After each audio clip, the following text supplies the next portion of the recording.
no further ado, I'd like him to take the mic and take as much time as he'd like.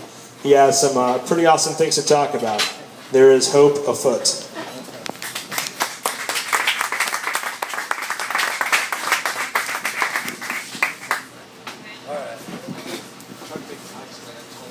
I like to walk around, so this kind of makes me feel like I should do my Elvis Presley. Thank you very much.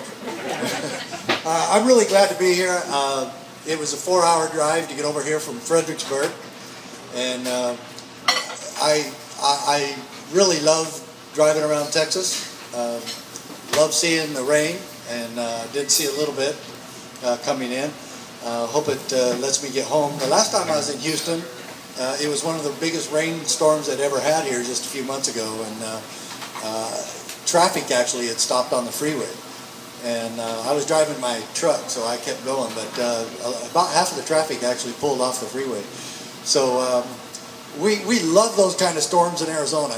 We don't get them very often, and we'll take the rain anytime we can, right? Yeah, absolutely. I knew Jay's dad, and I think it's kind of a great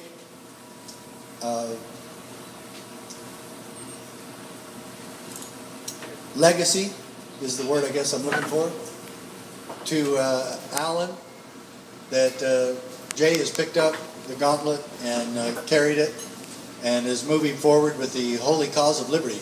Do you remember where the term holy cause of liberty comes from? It's in that famous speech by Patrick Henry. He called it the holy cause of liberty.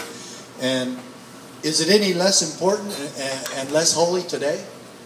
And if you read, in fact, let me see if I can get one of my books here. My first book, I've actually written about 6 books, but this was my first one, and it was 1994, and you know what I was doing at the time? In 1994, Jay was 2 years off.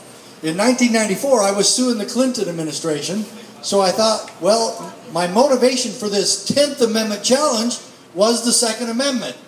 So I wrote a book about the Second Amendment, and lo and behold, I just called it From My Cold Dead Fingers.